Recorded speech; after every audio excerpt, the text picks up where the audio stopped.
তাহাজ্জুদ নামাজের শক্তি কেমন দেখেন। একবার এক আফ্রিকান মহিলা তিনি দোয়া কবুলের তালিম দিচ্ছিলেন তার ছাত্রীদের মাঝে। হঠাৎ করে তিনি কেঁদে উঠলেন, হু হু করে কেঁদে উঠলেন। ছাত্রীরা তাকে জিজ্ঞাসা করলেন, আপনি কাঁদছেন কেন? তিনি বলছেন, আমার জীবনের বাস্তব একটা ঘটনা তোমাদেরকে শোনাই। আমার একজন মেয়ে আছে, যে মেয়েটা দেখতে খুব বেশি একটা ভালো নয়, কালো, তার গায়ের চামড়া কালো এবং দেখতে খুব স্মার্ট নয়, তিনি খুব স্বাস্থ্যবান। কিন্তু আমার মেয়ে মাঝে মাঝে বলে উঠতো, এমন চেহারার মেয়েরা আমাদের আফ্রিকায় তাদের মর্যাদা থাকলেও আরব বিশ্বে আরব যুবকদের মাঝে এই সমস্ত মেয়েদের কোনো দাম নাই, বা তারা কোনোভাবেই তাদেরকে পছন্দ করে না। তারা পছন্দ করে সাদা চামড়ার মেয়েরা এবং খুব চিকন হালকা পাতলা যারা, তাদেরকে খুব পছন্দ করে।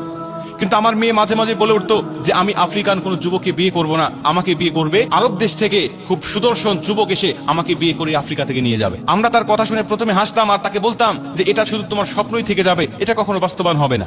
কিন্তু আমার মেয়ে মাঝে মাঝেই আমাদেরকে খুব দৃঢ় বিশ্বাসের সাথে বলতো যে হ্যাঁ, অবশ্যই আমার আল্লাহর কাছে আমি এই দোয়াটা করেছি, আল্লাহ অবশ্যই আমার দোয়া কবুল করবে। হঠাৎ করে কিছুদিন পর দেখি আরব বিশ্ব থেকে একটা প্রস্তাব আসলো, যেই প্রস্তাবটা আমার মেয়ে শোনার সঙ্গে সঙ্গে প্রত্যাখ্যান করে দিল। তিনি রাজি হলো না, কারণ ওই পাত্র ছিল বয়স্ক এবং তার আগেও 3টা স্ত্রী ছিল। এজন্য আমার মেয়ে তাকে পছন্দ করলেন না, তাকে রিজেক্ট করে দিলেন, তাকে ফিরিয়ে দিলেন। আমরা এই প্রস্তাবটা ফিরিয়ে দেওয়ার পরে আমরা তার উপরে রাগান্বিত হলাম এবং তাকে আমরা মনে কষ্ট দিয়ে কথা বলা শুরু করলাম যে তুমি এত সুন্দর প্রস্তাব পাওয়ার পরে কেন ফেলে দিলে? নিজের চেহারা কি কখনো আয়না দিয়ে দেখেছো? বিভিন্ন কথা বলে তাকে মানসিক কষ্টের মধ্যে আমরা ফেলে দিলাম। কিন্তু আমার মেয়ে বললেন, আমার বিষয় নিয়ে তোমাকে চিন্তা ভাবনা করতে হবে না, আমার বিষয়টা আমি আমার আল্লাহর উপরে ছেড়ে দিয়েছি, আমার আল্লাহ অবশ্যই আমাকে এর থেকেও কোনো ভালো পাত্রের ব্যবস্থা করে দিবে।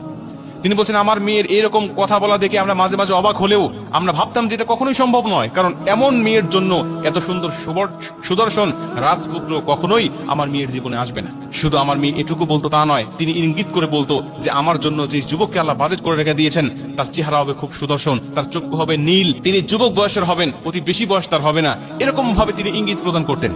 আমরা তখন অবাক হয়ে যেতাম, যেটা কখনো সম্ভব নয়, কারণ আরব বিশ্বের অধিকাংশ যুবকদের চক্ষু হয় খয়েরি, আর সে বলছে নীল চক্ষু বিশিষ্ট। তার মানে এরকম চক্ষু আল্লাহ যুবক কেমনে আসবে তার জীবনে, এটা আমরা কখনোই হিসাব মিলাতে পারতাম না। তো হঠাৎ করে একদিন দেখলাম যে এরকম একটা যুবকের পক্ষ থেকে তার প্রস্তাব চলে আসলো এবং আমার মেয়েকে দেখে সে পছন্দ করে নিল এবং আমরা তাকে বিবাহ বন্ধনে আবদ্ধ করে দিলাম।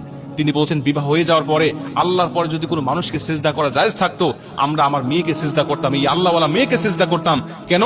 আল্লাহর সাথে তার সম্পর্কটা কত গাঢ় হয়ে গিয়েছে, আল্লাহর সাথে তার সম্পর্কটা কতটা কাছাকাছি হয়ে গিয়েছে যে আল্লাহ পাকের উপরে তার এতটা তাওয়াক্কুল, এতটা ভরসা ছিল। আমরা পরবর্তীতে মেয়েকে জিজ্ঞাসা করলাম, মা তুমি কিভাবে আল্লাহর কাছে চাইতে বলো তো দেখি, কিভাবে আল্লাহর কাছে দোয়া করেছিলে যে আল্লাহ তোমার দোয়াটা এরকম হুবহুব ভাবে কবুল করে নিয়েছে? তিনি বলছেন, মা আমি আল্লাহ পাকের কাছে সবসময় ইস্তেগফার পাঠ করতাম এবং আমি আল্লাহ রাব্বুল আলামিনের কাছে সবসময় তাহাজ্জুদ নামাজ পড়ে কান্নাকাটি করতাম। আমার আল্লাহ পাকের উপরে আমার ভরসা ছিল, আল্লাহ পাক অবশ্যই আমার ইস্তেগফার কবুল করবেন এবং আমার তাহাজ্জুদ নামাজ কবুল করবেন।